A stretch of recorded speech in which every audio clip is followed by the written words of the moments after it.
Our instinct as mothers is to protect our children and shield them from any hardship. We love our children, and the desire to nurture them and help them succeed is natural and a powerful gift that God has given us.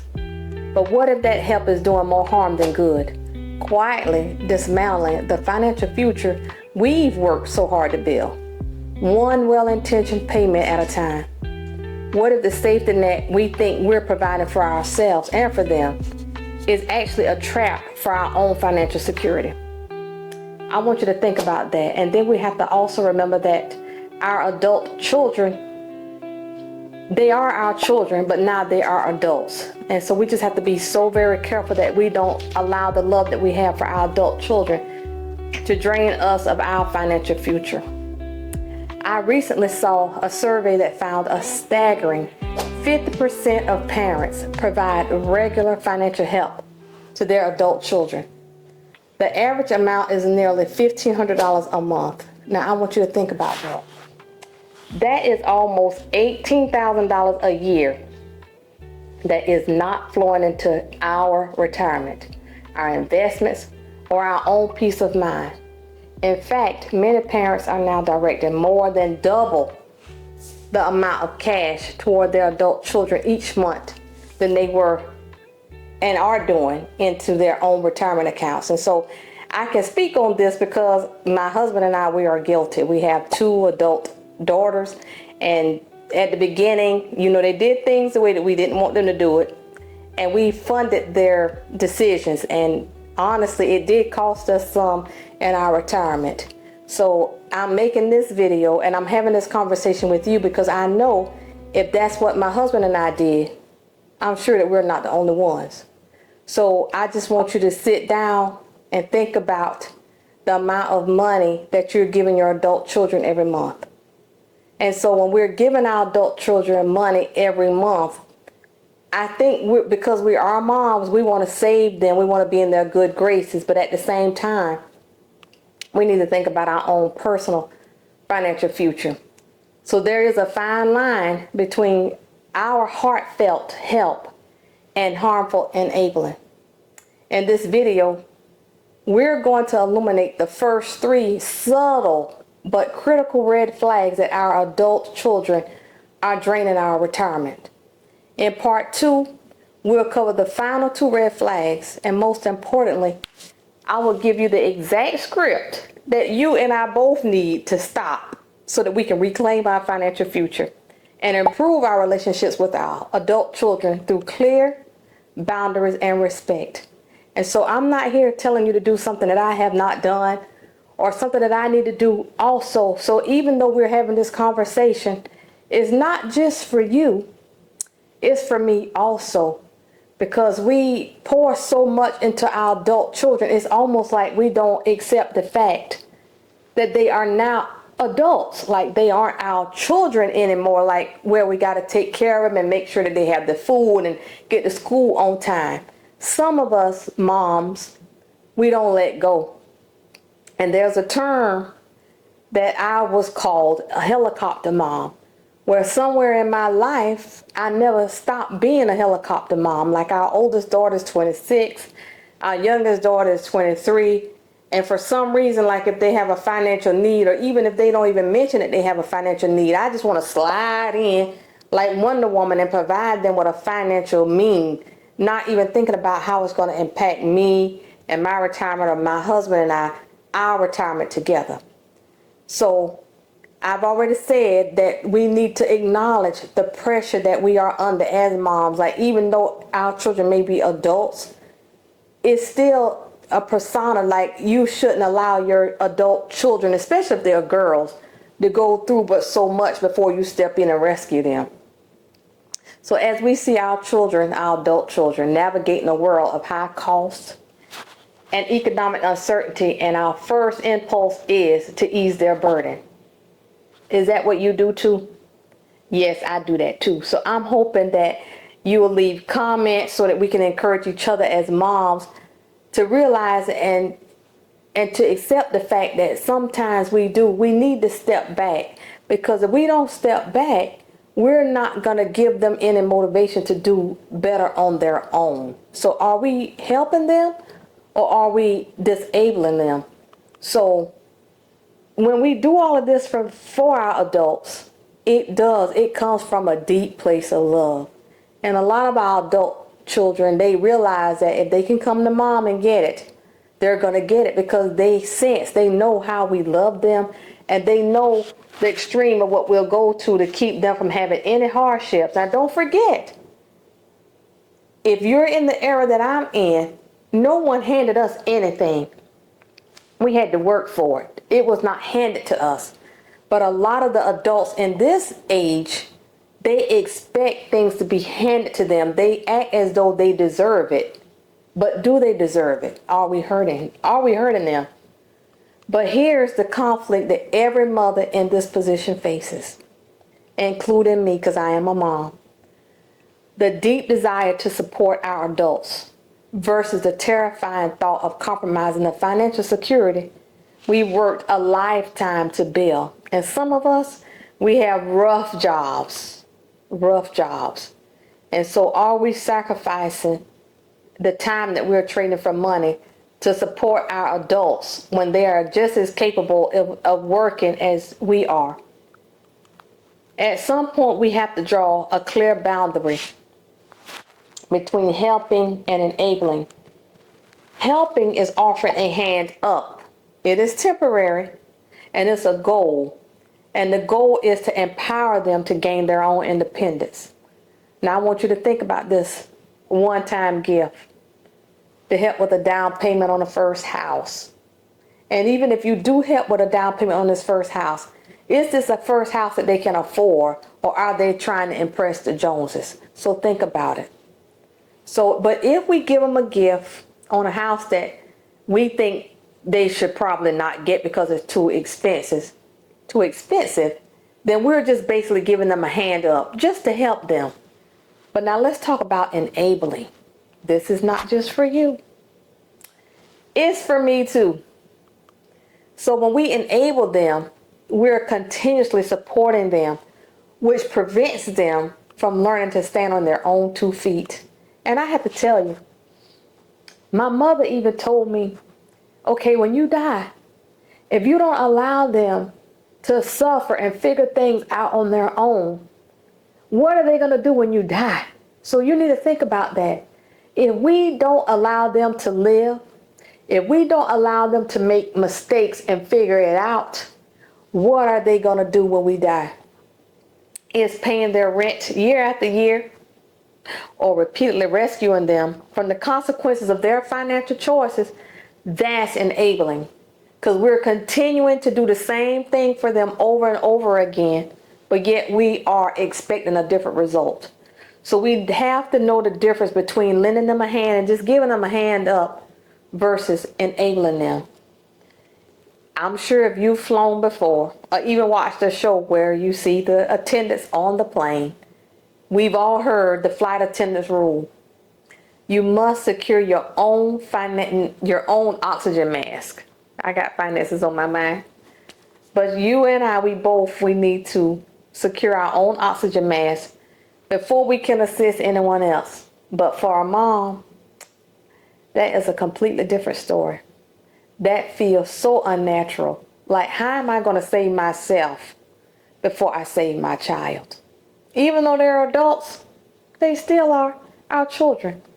So if you drain your retirement, your future financial stability, to fund your adult child's lifestyle, you risk becoming financially independent yourself.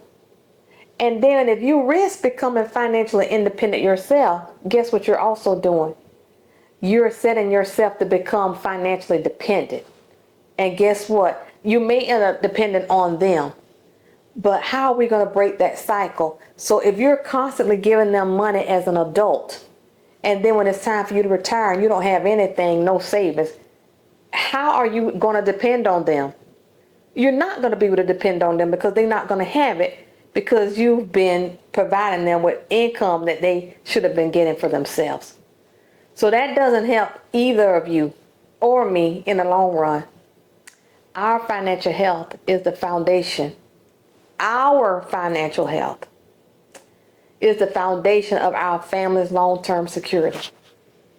If we want to protect it, we are definitely not being selfish. It's the most responsible action we can take is thinking about our own future financial stability. So let's look at the signals that things have shifted from a healthy support to a dangerous drain on our finances. And when I was coming up with the material and doing the studying, I was so convicted because there are so many things that we're going to discuss here in part 1 and in part 2 altogether that resonates with me. So I truly believe that when God puts content on my heart, that it's just not for you. It's for me also. And so the first and the most common red flag that we've become an open line of credit for our adult children is their daily living expenses. Now, this is not about a single unforeseen emergency. We know we all have emergencies. If you have an adult and they have an emergency and they don't have it, then you know, of course, we're going to jump in. But that's something totally different. It's a pattern. It's the repeated request for monies to cover their rent, their groceries, or other bills long after they should be self-sufficient. Do you have anybody like that in your life? Do you? So I have a girlfriend, and I'm going to call her Carol just in case she watched this video. And I'm going to make up her son's name too, because if she watched the video, then he's going to watch it too. So I'm going to call her son Jason. This young man, he is 28 years old. He has a solid job, but he is always, Mom, I'm short. Can you spot me? Okay, so it began with a call for help with a utility bill. Okay, that passed, and then the following month, he needed help to get his car fixed. Now, Carol, my friend, automatically sends him $800 every month. Now, you think about that, $800 every month. Now, he a man. He should be working harder than his mama, don't you think? But she viewed this as an act of love. We've talked about it. She has never stepped back to look at the numbers. I try to tell her the numbers, but that mother's love, I'm here to tell you, it'll get us in trouble. And so when you add up how much money she giving him a month, $800 now out of her paycheck, you single, you 28 years old, you don't have no responsibilities. Can you tell me why he can't get a second job? Can you tell me why he can't Uber? Girl, that is $9,600 a year. Over 3 years. Now, she's been doing it for more than 3 years.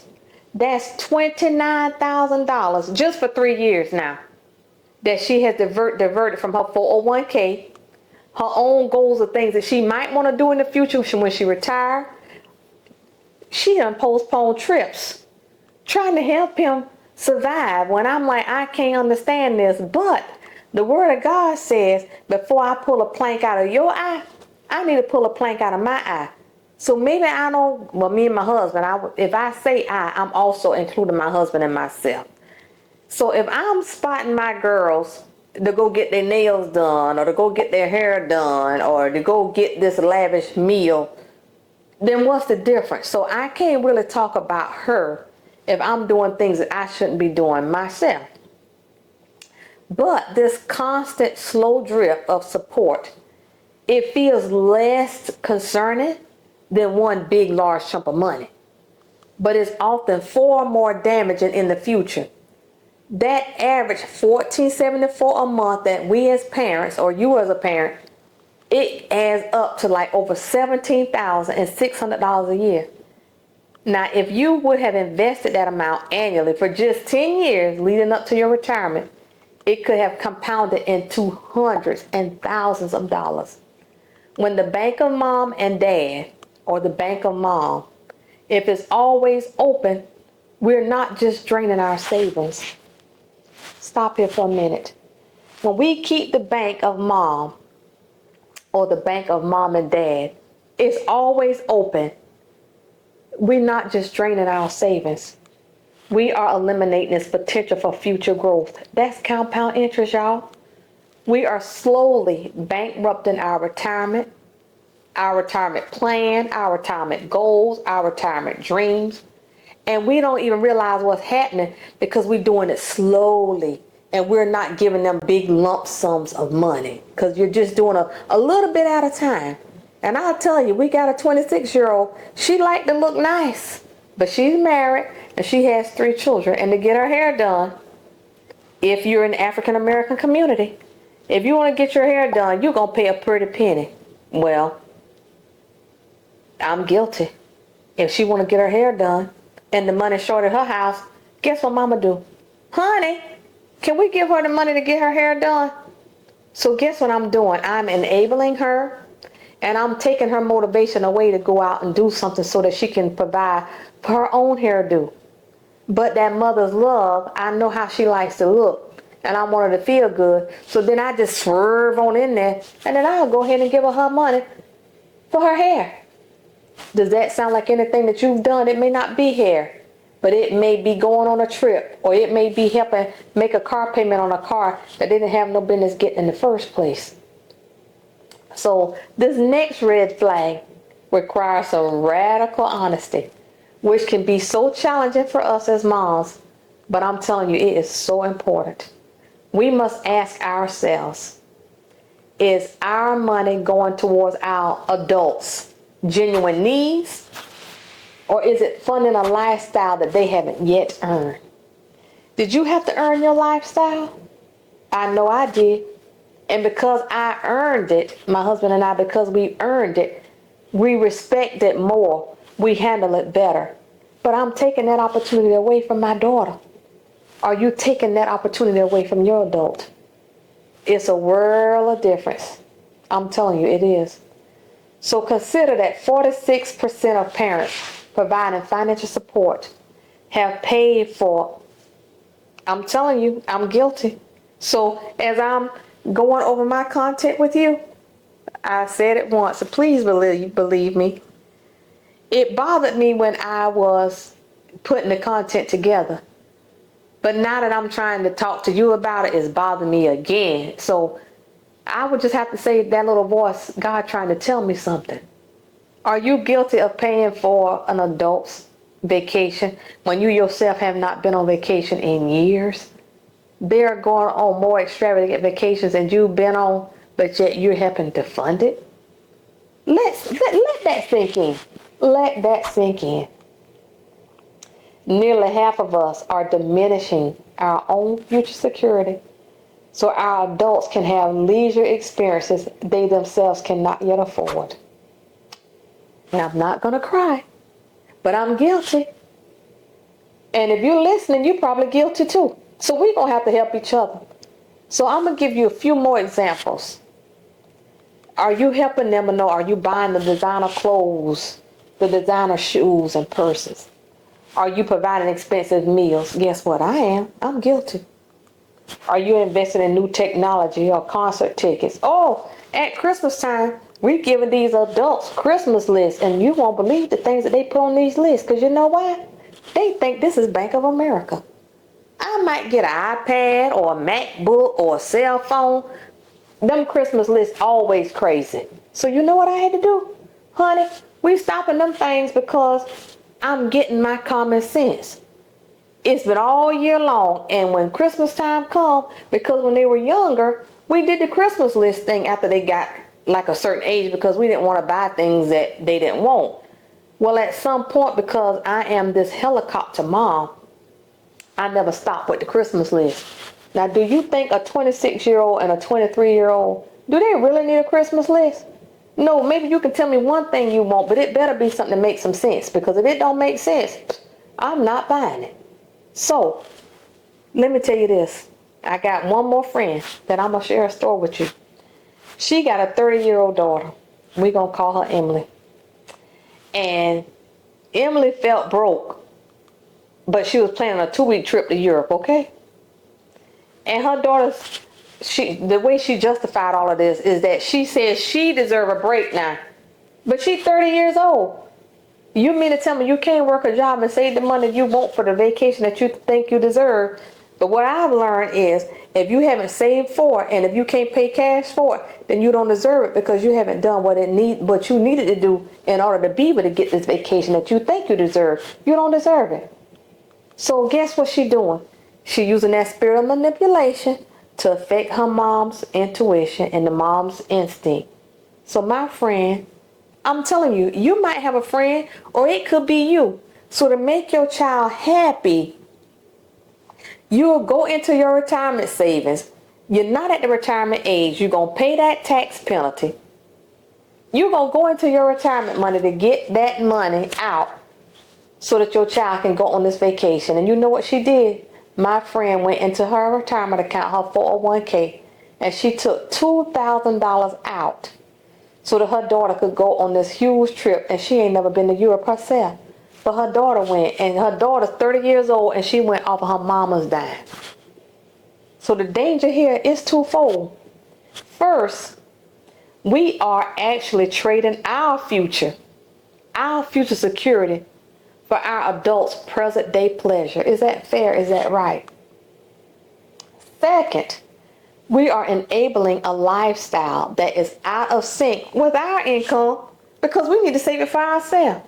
And it definitely out of sync with their income because if it wasn't, they wouldn't be asking you for it. So when we do this, we send the message that it's acceptable to place wants before needs, and that don't have to live within. They think that they don't have to live within their pay. They don't think that they have to live within what they can afford. So again, when we do this for them, putting our own self at risk, and this generation, honestly, unless you know different from me, they don't really care. You do all of this and you sacrifice, but they do not care about the situation that they're putting you in. And we're teaching them that they're supposed to put their wants before their needs, and that they don't have to live within their own reality because they're going to come to the bank of mom or the bank of mom and dad. This will foster a sense of entitlement, and it really does. It teaches them that they don't have to learn to budget. They feel like they don't have to learn to budget because once they blow all their money, they're going to come to you. The open bank. Now, this is a difficult truth for me to accept, and I'm a mom. But if our adults cannot afford a vacation, or if they can't afford a car, or if they can't afford this designer bag, that means they can't afford it. They shouldn't get it. It should be a lesson that they must learn so that they can learn to build their own financial stability and not rely on us to do it. So what if you got a child that they came to stay just for a little while until they could get their situation straight, but then they ended up staying too long? One recent survey that I looked at, it revealed that nearly half of the parents have an adult child move back home with them. Now, moving back in to save a down payment to get back on their feet after a job loss, that can be smart, but it need to be a temporary strategy. So if it becomes permanent and it's rent-free, you need to come up with an exit plan, because eventually one day you won't be here, and how are they going to learn how to live if you don't get them off the couch? So if you got somebody living on your sofa, they was only supposed to be there for a few weeks, but they are still there, you're going to have to encourage them that they need to get a job, they need to save their money so that they can get off your sofa. And I know that's not an easy thing to do because you feel like you're kicking your child out. And if it's a girl, it feels even harder. But when they come back, if they are adults and if they do have a job, it definitely does need to be temporary, because believe it or not, when they're living there with you, your expenses go up and your mom instinct kicks in for most of us. Do you need your laundry done? Oh, do you want me to pick you up for something to eat while I'm on my way home from work? So it doesn't help you mentally and it doesn't help you financially. So the real dangers of all of this endless stay, is an invisible cost. And we have to stop handing money over just to help them out, because at the end of the day, we are draining our own retirement. we're draining our own savings, and that's not fair to us, and it's not fair to them. So mom, I'm telling you from experience. I'm not just talking to be talking. We got to get it together. We have got to not allow them to rob us of our financial future. We cannot rob them of their financial independence. We cannot rob our adults of learning how to live within a budget. Even though we feel like we're doing the right thing, even though it comes from our heart, we need to take a step back and see if we're really helping them. And while helping them, how is it hurting us now? And how is it going to hurt them in the future if they truly need to help take care of us, but they can't because we handicap them by being an open bank? So far, we've covered the first 3 major red flags for you to know whether or not your adult is robbing you of your financial future, of your retirement. The bank of mom or the bank of mom and dad is always open. We're funding wants instead of needs, and a temporary stay has become permanent. These are serious, but the next 2 are even more hazardous to our long-term financial health. In part 2 of this series, we will dive into the final 2 red flags: dangerous financial entanglement and the emotional guilt trip. Have you experienced the emotional guilt trip? Well, if you have, you definitely need to tune into part 2.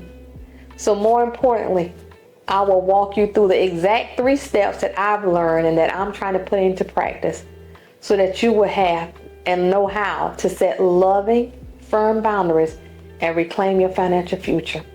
Thank you so much for watching. Be sure to subscribe and hit that notification bell so you don't miss part 2. It's going to be juicy. It's the crucial next step to protecting the retirement you worked so hard for. Again, thank you so much for watching, and I look forward to seeing you on part 2.